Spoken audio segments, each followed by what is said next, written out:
Maravilha, queridos. Estamos aqui felizes na casa do Paulo e da Adriana. Hoje não tem um arco-íris lá, mas tem a glória de Deus. Aqui nesse lugar maravilhoso e ungido, nessa casa cheia do Espírito Santo. O Paulo vai ler para nós com essa voz de trovão. Gálatas 4, versículo 1, Paulo, por favor. Gálatas 4, versículo 1, por favor, tá bom?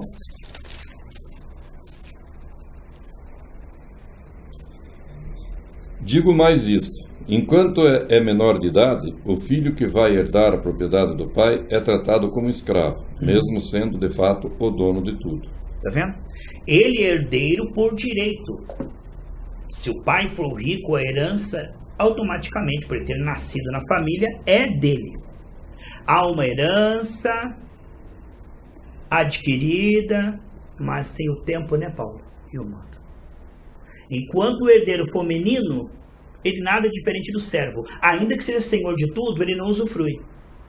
O trabalho do inimigo é nos manter meninos no entendimento. Por quê? Cristo nos deu uma vida abundante. Se nós não renovarmos nossa mente pela palavra e ficarmos meninos no entendimento, é como se você tivesse uma conta na Suíça que alguém depositou por carinho, sem você saber, te ajudou, colocou lá 5 milhões de dólares e não te avisou. O que os olhos não vê, o coração não sente. Você tem uma herança, mas vive sem saber dessa herança como se não tivesse. Se alguém chega no mendigo, Paulo, se compadece do mendigo. Vai lá e coloca um diamante assim de 100 quilates, um diamante que ele pode comprar a quadra inteira. A vida dele pode mudar completamente. Completamente. Aquele diamante, ele vendendo aquele diamante ali, a vida dele melhorou completamente. Nunca mais ele vai ser mendigo. Mas ele levanta e não sabe que foi colocado o mendigo na bolsa. Na bolsa do mendigo um diamante desse. Ele levanta na uma e diz: mais uma linha, pelo amor de Deus. E ele continua a vitinha dele. Como se nada tivesse acontecido. Aconteceu? Aconteceu. Mas ele não sabe. Então, o trabalho de Deus é descortinar, tornar claro que tipo de vida nós temos direito. Para que a gente tenha uma expectativa. Se você sabe que tem direito a algo, isso gera uma expectativa e uma atitude em direção àquilo. Mas se você não sabe que aquilo é teu direito, não sabe que aquilo existe, você vive com o que você tem. Você foi amargurado até ali, não sabe que a paz te pertence. Não sabe. Jesus chorou sobre Jerusalém. Ele chorou e disse assim: vocês me rejeitam, se vocês soubessem que a paz pertence a vocês. E olha como está lá. A guerra do sangue. Nunca terminou. Não tem paz. Porque eles recusaram o príncipe da paz. Até que eles recebam o príncipe da paz, não tem paz. Então veja bem. Há uma vida que nós ganhamos de graça em Cristo, quando Ele morreu e ressuscitou. E tem características. Mas enquanto nós não tivermos clareza, nitidez, que isso nos pertence, despertar em nós um entendimento, uma fé na direção disso, nós vamos viver no último comando. Vamos viver angustiados, aflitos, preocupados, limitados, endividados, doentes. Não porque Jesus não deu. A Bíblia diz: o meu povo, Oséias 4,6, é destruído por falta de entendimento. Olha os dois pontos, Paulo. Oséias 4,6 diz assim: o meu povo, não é os outros, o meu povo é destruído por falta de conhecimento. Aí ele diz em João 8,32: conhecereis a verdade vos libertará.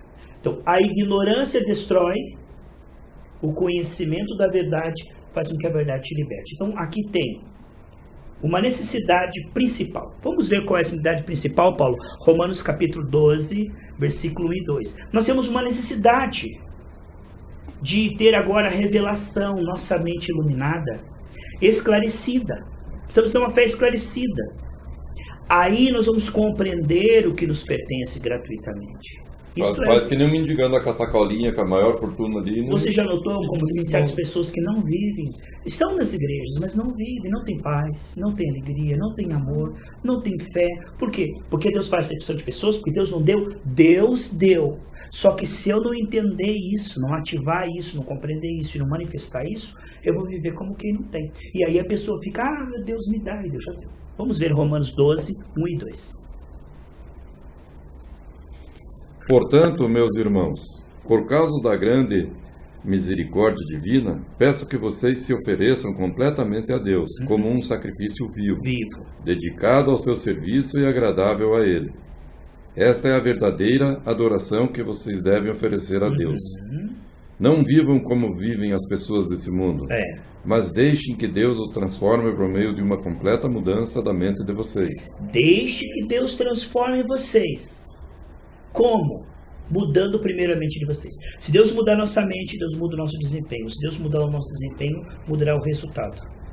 Os resultados que estão dando errado precisam de um outro desempenho, de uma outra palavra, de uma outra atitude. E a mudança aqui dentro começa pela mudança da mente. Primeiro eu tenho que compreender as características dessa vida, depois isso vai motivar meu coração, depois vai mudar minha linguagem, minhas atitudes. E aí com fé, né, Paulo? Com fé, porque está esclarecida a fé, aí as circunstâncias vão mudar. Então isso só funciona dessa maneira. Recebi, preciso agora ter a renovação da mente para compreender o que é que eu recebi. Vamos ver o que ele manda nós buscarmos. Veja para mim Mateus 6,33, Paulo, querido. Mateus capítulo 6, versículo 33. Então, ele diz, ó, você vai renovar a tua mente. O que você vai buscar? Ele diz. Mateus 6, 33. Capítulo 6, versículo 33. Opa,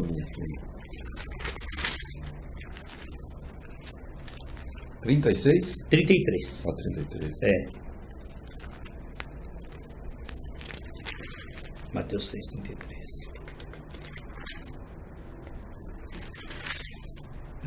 33.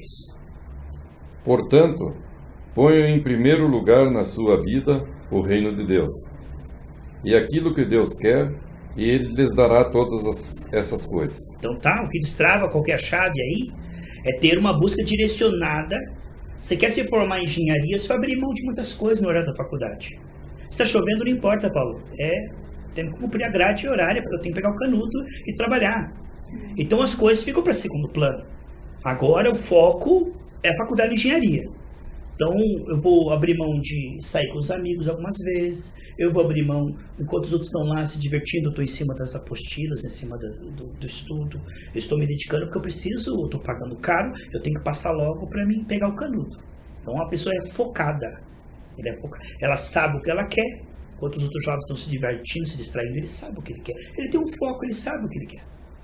Então aqui o Senhor dá uma chave. Se você buscar o reino de Deus, sua justiça, tudo o que você precisa será acrescentado. Aí a pessoa, Paulo, está na igreja e ela está teimando com Deus. Porque Deus diz assim, busca o reino de Deus, sua justiça. Mas ela cai numa igrejola, numa gaiola, numa ratoeira, onde lá em cima do púlpito que se esperava ter Deus falando, tem um demônio vestido de pastor, transfigurado diante de luz. Aonde Deus diz, busca o reino de Deus e a sua justiça. Esse é o comando original. Aí vem alguém no púlpito e fala assim, grande campanha de prosperidade. Ele vai direcionar você para outro foco. É como se o Paulo começasse a faculdade de engenharia e eu fosse um amigo dele e disse, Paulo, só hoje não vamos para a faculdade, não, vamos jogar boliche. E vou puxando o Paulo para ser campeão de boliche quando ele tinha que terminar a faculdade de engenharia. São propostas antagônicas. Só que para a carne, a proposta do diabo parece mais atraente, mais fácil, mais cômoda, mais interessante. Porque estudar numa faculdade todos os dias, na chuva, cansado, e sabe, dia após dia, não é tão gostoso. Mas não tem que ser gostoso, tem que ser proveitoso, só isso. Depois que você terminar a faculdade, que vem os louros, os resultados, os benefícios. Mas enquanto está ali na faculdade, é sofrimento. Então, através do deserto, você entra na terra prometida. Aí o Senhor diz, buscar e render a sua justiça. Então se você cai numa igreja onde o profeta é lúcido e vai te direcionar, aí vai ter que ter duas coisas, né? O professor e o aluno. Porque não adianta o professor te ensinar a buscar o reino de Deus, sua justiça, se o aluno não estiver presente na aula. E não adianta o aluno ir na aula e quando ele chega lá para buscar o reino de Deus, sua justiça, o professor está ensinando outras coisas. Está ensinando os OVNIs, a cor dos extraterrestres de Marte, eles não são verdes, são a púrpura, rosa, choque. Astrologia. Entende? Então, quando junta o profeta verdadeiro com a profecia genuína, com o discípulo verdadeiro, dedicado de forma constante, vai haver um processo que parece que não aconteceu nada. Vai haver um tempo que parece que a semente está germinando, que não está acontecendo nada, não está prosperando, não está sarando, não está tendo mudança nenhuma, mas aí você persevera, mesmo assim. Mas aí você persevera, mesmo assim. E Deus que não mente, não engana, você semeou, você regou e Ele vai dar o crescimento na estação própria. Lá na frente, quando Paulo fica cheio de paz, sabedoria, graça, dormindo bem, prosperando. Paulo, você é um filho predileto, por que Deus te dá tudo e eu vivo na igreja e minha vida está destruída? Paulo vai dizer, não, simplesmente eu dei lugar ao Espírito Santo, eu busquei, eu renovei minha mente, eu me entreguei ao Senhor e Deus está conseguindo me abençoar.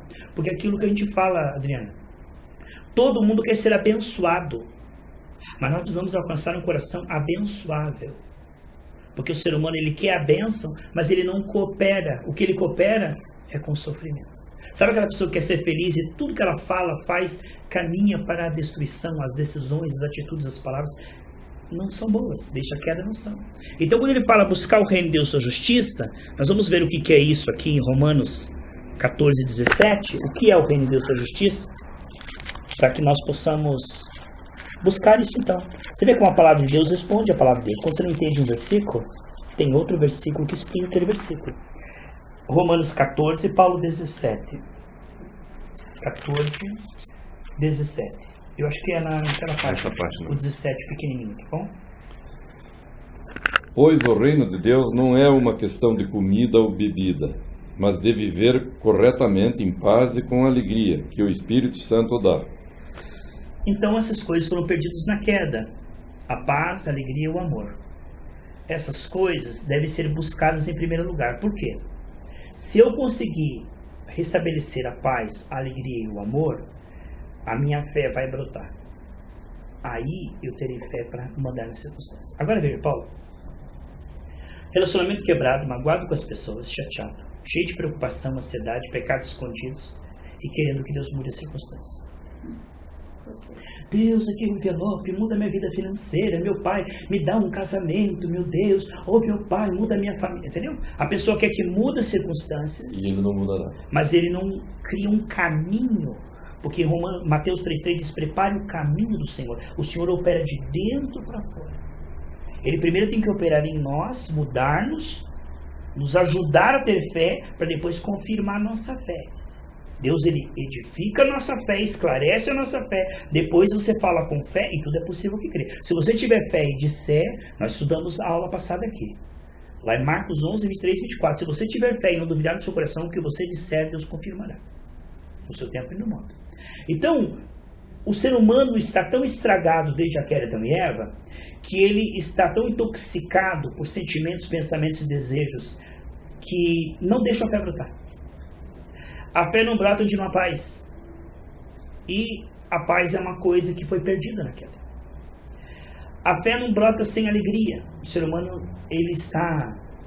A doença que está mais matando as pessoas hoje é a tristeza crônica, pânico, depressão. Na verdade, as pessoas estão infelizes.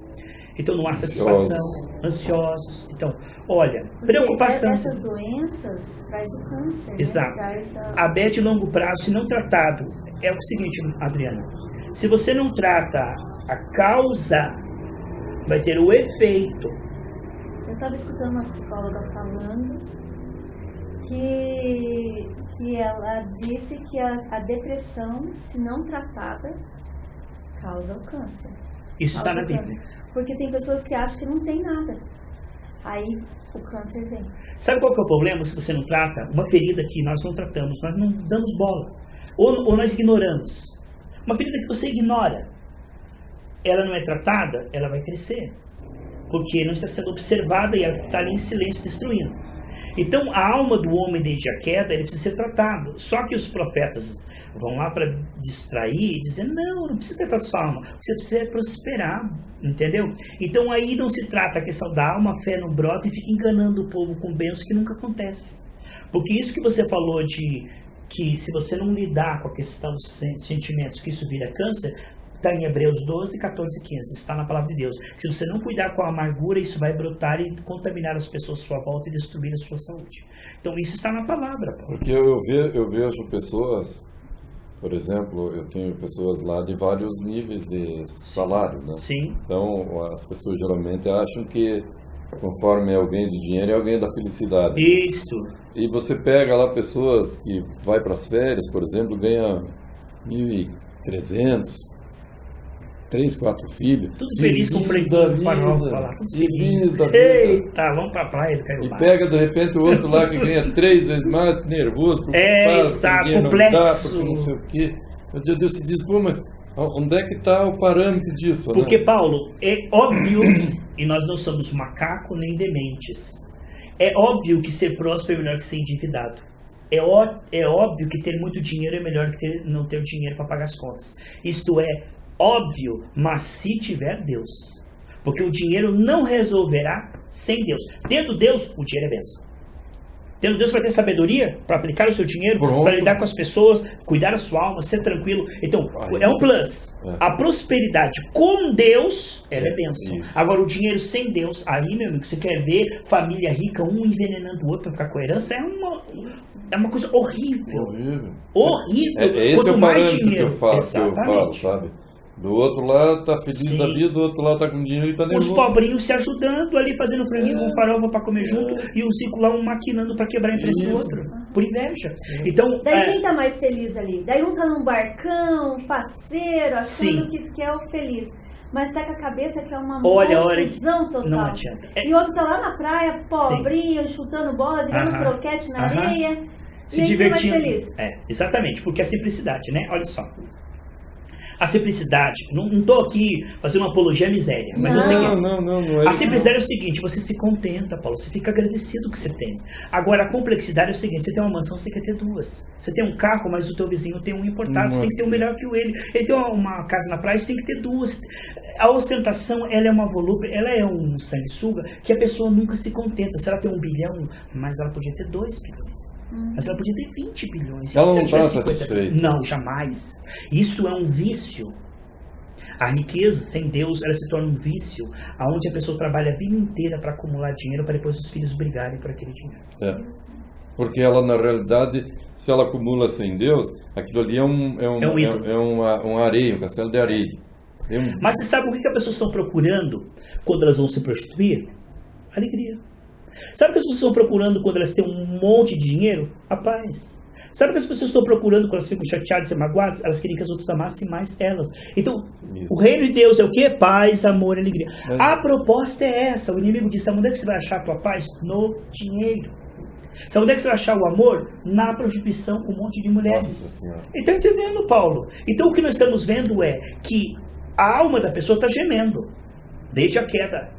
Paz, amor e alegria. É o que o ser humano tem pouco e precisa muito. Precisa. Para que a fé brote, precisa ter isso aí. Mas desde a queda, é o que o homem carece. Não há satisfação. Desde uma mansão até um casebre. O casebre, como o Paulo falou, é mais fácil. A pessoa até se contenta com aquilo que tem. Mas, no fundo, ele quer progredir. Ele quer ficar naquela casa cotejando, devendo luz, com gato, né? O gato que eu estou falando não é o gatinho, é o gato. Não é o gato de luz, né? Então, o que nós estamos vendo... Só que, independente disso, ele gostaria, claro. Mas ele é feliz. Ele é feliz. Ele gostaria, se você falar com ele, não, eu tenho que ganhar mais, para ele eu faria isso. E Paulo, mas ele está feliz. Né? E já pensou se eu chego para você e falo assim, Paulo, você veio aqui, a Adriana fez picanha e fez mignon, escolhe um dos 2. Agora eu vou dizer uma coisa para você, Paulo, você pode escolher os 2 se quiser. Aí o Paulo falou, se eu posso escolher os 2, por que eu vou escolher um só? Se eu posso escolher mignon e alcatra, por que eu vou escolher alcatra ou mignon? Eu quero um pedaço dos 2. Então tem igreja que prega que Jesus só tem paz e outros pregam que Jesus só tem prosperidade. Mas por que não entender que Jesus tem paz, prosperidade, saúde? Ele tem tudo, meu amigo. Então você não precisa ser pobre e amando a Deus, se você pode ser próspero e amar a Deus. E amar a Deus. Então nós temos que ter um equilíbrio da moderação, e tem igreja que fala, não, você precisa de dinheiro, você precisa de dinheiro, você precisa de dinheiro. Não, você precisa ter paz. Só que há um interesse nesse tipo de igreja. Claro, porque para você ter dinheiro, você tem que dar dinheiro. Tem que dar dinheiro. Então a coisa roda, roda. E para você dar dinheiro, você vai multiplicar o dinheiro. Então começa uma roda viva. É uma roda viva. Só que isso aí é uma cilada diabólica. Nossa. Porque o homem precisa... Deus... Será que Deus se criou eu e você não é sábio? Ele falou, ei, primeiro por dentro.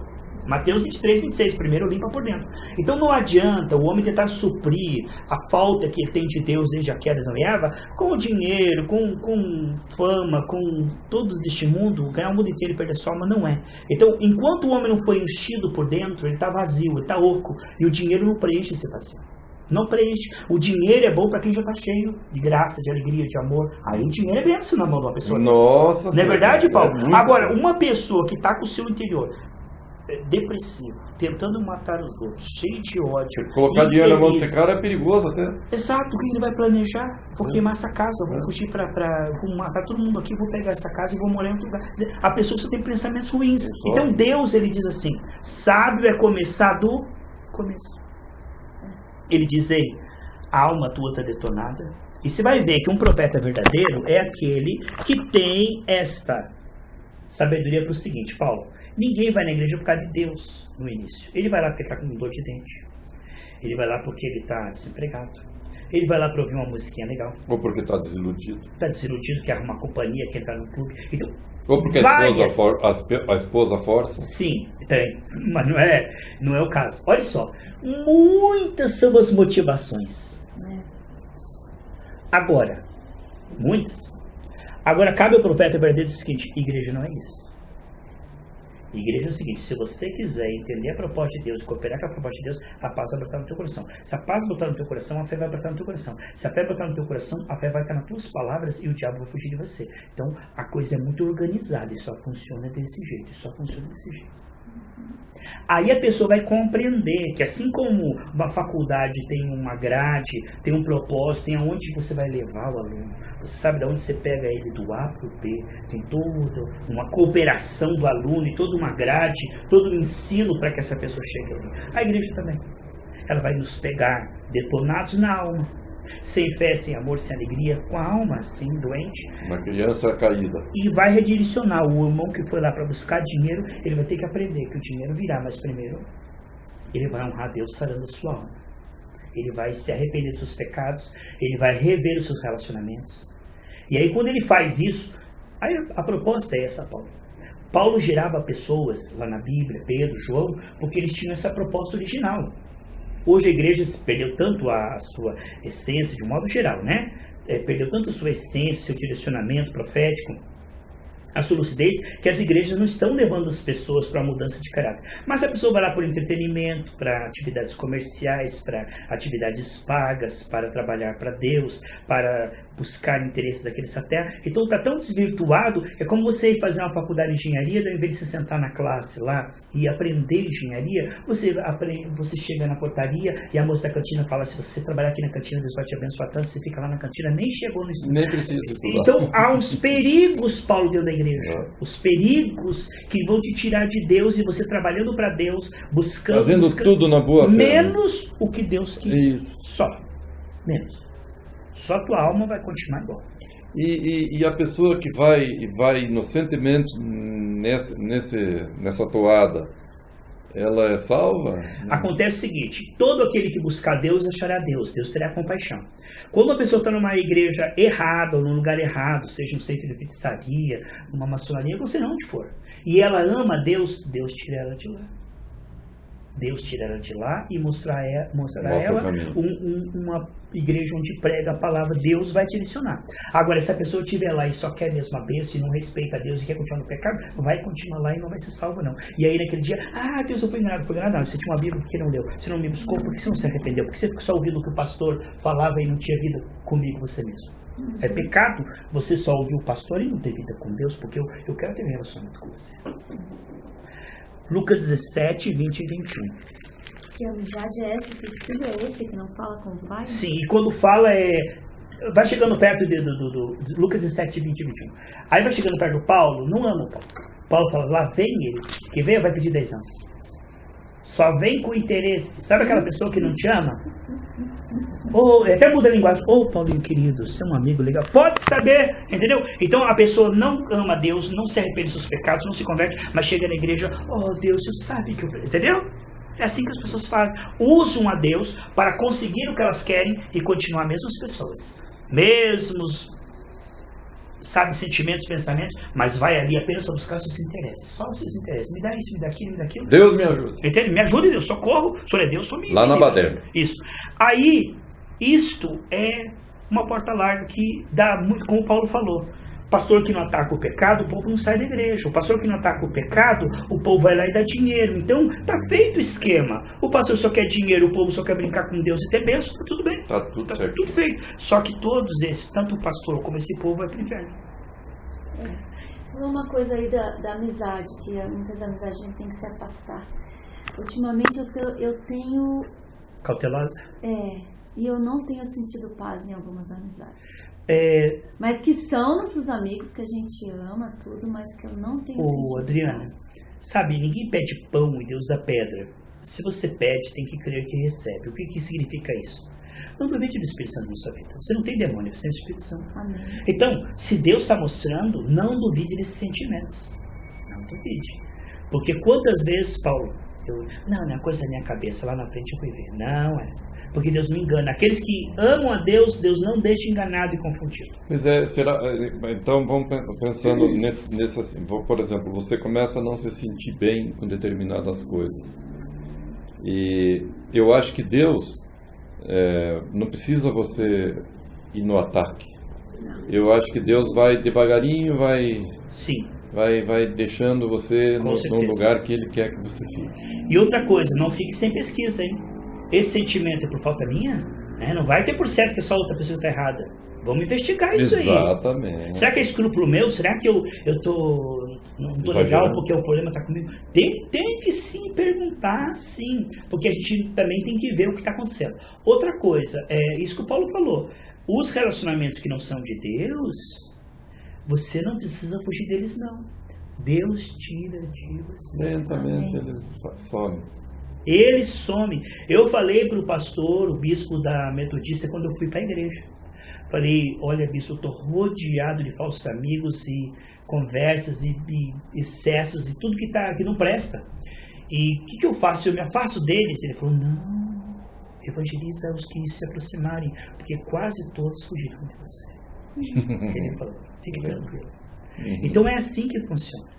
A luz afasta aqueles que amam as trevas. Aqueles que amam a luz, eles vão olhar para você e vão se interessar, fazer pergunta, conversar, desabafar. Você vai ver isso aí. Mas as pessoas que amam as trevas, que são falsas, que são fingidas, que são hipócritas, essas pessoas não se sentirão bem quanto mais a luz de Deus aumentar em você. Quanto mais a luz de Deus aumentar em você. Mais ofusca os olhos. A pessoa que quer trevas, meu amigo, incomoda, apaga essa luz, sai, eu quero ficar no escuro. Isso é infalível. E a Bíblia diz que aqueles que são das trevas odeiam e têm antipatia gratuita. Você não precisa fazer nada, não, tá? Eles terão antipatia só porque tem uma luz em você, só por isso. Você não precisa fazer nada. Eles vão te odiar, eles vão te perseguir, vão falar mal de você, só por isso. Mas Deus vai te livrar, vai te honrar, é tudo uma questão de você orar e perdoar. Lucas 17, 20 e 21. 20. Alguns fariseus perguntaram a Jesus quando ia chegar ao reino de Deus. Ele respondeu: quando o reino de Deus chegar, não será uma coisa que se possa ver. Ninguém vai dizer, vejam, está aqui ou está ali, porque o reino de Deus está dentro de vocês. E agora? Vamos fazer o link? Mateus 6,33. Buscai o reino de Deus e sua justiça. Romanos 14,17. O reino de Deus é paz, amor e alegria. Lucas 17:21. O reino de Deus não está aqui fora, está dentro de vocês. É o Espírito Santo no seu espírito, querendo gerar paz, amor e alegria. A igreja que coopera com esse processo, Mário, ela é de Deus. Mas a igreja que te distrai desse processo, ou que inventa outro processo, ou que te aliena desse processo, pode ter nome de igreja, mas é satanismo, com certeza. Porque uma faculdade de engenharia que não forma engenheiros é uma fraude. A igreja que não produz pessoas que crescem em paz, amor, alegria e fé, isso não é igreja, isso é satanismo, é demonismo. Mas está escrito lá, igreja do amor. Não importa o que está escrito. Pelo fruto você conhece o tipo de pessoas que está gerando, a proposta, o direcionamento. Então está aí. Então nós precisamos ter uma lucidez hoje em dia para ouvir a palavra e ver se ela bate com as escrituras e se ela nos conduzem para aquilo que Deus... Porque o tempo vai passando, Paulo, uma ferida não sara por si mesma. Uma ferida infectada, ela tende a aumentar. O milagre é ela sarar. Então a alma do homem, a paz, o amor e a alegria, não vai acontecer enquanto ele está colocando expectativa no dinheiro, colocando expectativa em pessoas, nas distrações. Isso não vai mudar, a alma do homem não vai mudar. Ela vai mudar quando entender a proposta da graça, se expor ao processo da graça, manter-se nesse processo, aí vai começar a ver os pequenos efeitos gradativos. Aí isso te incentiva. Está dando certo. Estou dormindo melhor, estou me alimentando melhor, estou conseguindo suportar coisas que eu não aguentava, coisas que eu não conseguia renunciar, agora eu já sinto nojo. Você começa a ver efeito. E esse efeito mostra, a palavra é verdadeira, o teu coração é bom. Porque nem a palavra é verdadeira, Paulo, se o coração não for bom, não faz efeito. A pessoa pode estar na melhor igreja do mundo, mas se ela não quer, Deus não transforma. Agora, às vezes a pessoa quer, Paulo, mas está numa igreja que o pastor não ajuda muito. Não tem direcionamento, não tem sabedoria para conduzir a ovelha para mais perto do Senhor. É que os pastores, eu acho que tem muito pastor que eu conheço, que não vem ao caso citar nomes, eles têm um certo medo. Porque a pessoa vai conhecer a palavra, vai crescer na fé e não vai mais querer se alimentar de leitinho, ninho. Vai querer comida de sustância. A essência da religião é manter-nos meninos. Qual o primeiro versículo que Paulo leu? Enquanto eu for menino no entendimento, eu sou massa de manobra. Eu digo, Paulo, Deus falou comigo, o anjo falou comigo, você vai me dar um envelope de R$150, eu vou subir naquele monte lá. É importante que você fique menino, porque você ficando menino, eu manipulo você, sim, eu domino você, eu jogo o milho ali e você fica para mim para sempre. Então o falso profeta, ele não gera pessoas maduras, libertas, curadas. Eles têm prazer na meninice, na ignorância, porque a ignorância é massa de manobra na política, na religião, em tudo, Paulo. Socialismo. Eu vou ter que cuidar, vou ter que... Se o teu filho não deixa para o Estado, que o Estado toma conta, é o socialismo. É diabólico. É diabólico. Porque ao invés tanto que as nações que fizeram essa parte que é diabólico estão no inferno. Exatamente. E você veja, Paulo, que ao invés de ensinar a criança a andar, eu construo ao redor da perninha dela um andador fixo, para as perninhas dela ficar bem fininha, bem atrofiadas, os nervos todos atrofiar, porque eu amo ela e ela vai sempre ser minha criancinha dependente de isso. Pronto. Isso é diabólico. E isso acontece mais do que a gente imagina. Você não vai ver no pastor que está pregando tirar você do ponto A para o ponto B. O que ele vai fazer é o seguinte, Paulo, pode continuar no ponto A, contanto que você me dê dinheiro, Deus vai te abençoar. Então aqui nós estamos vendo o seguinte, não há uma proposta de mudança, há uma proposta para a gente mudança aqui fora. Você me dá dinheiro, tua vida vai mudar. E o pastor disse que está dando para Deus, né? Ah, isso é o pior. Ainda coloca Deus. Tem até uma brincadeira que ainda coloca Deus, joga para cima e o que ficar é de Deus. É de o que Deus, cai no chão é meu. É meu, né? Então vira brincadeira. Então, né? Hoje eu tenho dó de muitas pessoas que vão para as igrejas porque elas caem numa ratoeira dessa. A Bíblia diz que nos últimos dias, Mateus 24 diz, tome cuidado que nos últimos dias haverão muitos falsos profetas. Eu estava vendo um programa ali que nos Estados Unidos está havendo uma religião para o diabo. Ah, sim.